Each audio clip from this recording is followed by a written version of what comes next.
You've learned that you have to take a required minimum distribution. But now what? How much do you have to take out, and how do you determine that? Hi, I'm Jared with Carlin Financial Group. For the best retirement information and to help make sure you don't outlive your money, be sure to subscribe to our channel and ring the bell so you won't miss out on any future videos.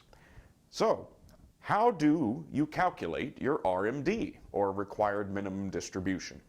The good news is the math is rather simple once you've gathered the necessary information. The first bit of information you'll need is the most updated version of the Uniform Life table that applies to your situation.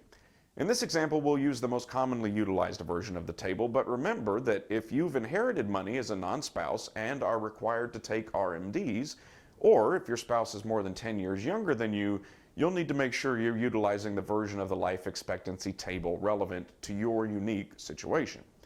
Now, these tables are updated occasionally, including a recent update for 2022 that takes into account longer life expectancies. So you want to be sure you're using the current version of the table to determine your life expectancy factor based on your age.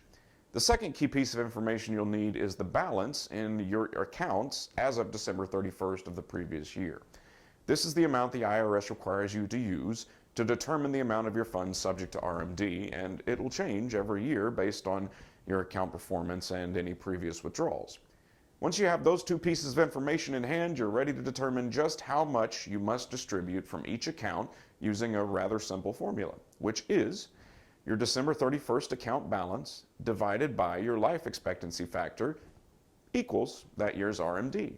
So let's take a look at a couple of examples, but before we do, if you've got more questions about required minimum distributions, you can check out some of our other videos or leave us a comment and we'll do our best to get those answered for you in the future. Now, in our first scenario, let's say we have our friend Rhonda who turned 72 in 2022, so she must take her first RMD by April 1st of 2023.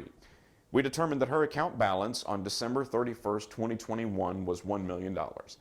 Now, if we take a look at the recently updated Uniform Life table, which you can see here, we discover that since Rhonda is 72, her life expectancy factor is 27.4. To calculate her RMD, we simply divide $1 million by 27.4 to determine that Rhonda will need to withdraw and pay taxes on $36,496 by April 1st of 2023 in order to satisfy her RMD. Now, one important note when we're talking about first-year RMDs, as in Rhonda's case, is that while you do have the option to wait until April 1st of the following year, you will still be required to take another RMD by December 31st for that year, and taking two RMDs in 1 year could result in a pretty big tax bill. Now let's take a look at another example with Roger. Roger is, let's say, 90 years old, and so he's been dealing with RMDs for a while now, and even though his RMD from last year was based on an old table, he'll need to use the new 2022 table to determine his RMD for this year. Now let's say that Roger's 2021 year-end account value was also $1 million. When we look back at our table, we can see that Roger's life expectancy factor at age 90 is 12.2. So we divide $1 million by 12.2 to learn that Roger must take an $81,967 RMD this year. So as you can see, even though Rhonda and Roger started with the same account values at the end of 2021, their RMDs are vastly different because the calculations take into account life expectancy. And Rhonda is expected to live a good deal longer than Roger at this point. Because your life expectancy decreases every year, the percentage of your assets that must be withdrawn each year increases accordingly. And that's pretty much it. Hopefully not as complicated as you may have feared. Now, while finding your year-end account values in the appropriate life expectancy table may require a bit of research on your part, you now have a clear understanding of how to use those numbers to determine your RMD.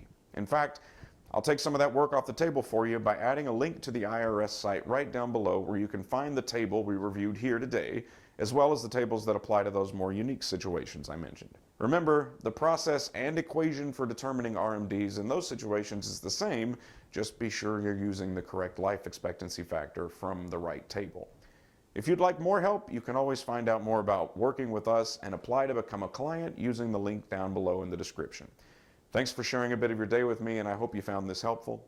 Remember to subscribe to our channel and hit the bell so you don't miss out on any future tips. And as always, live today, plan for tomorrow.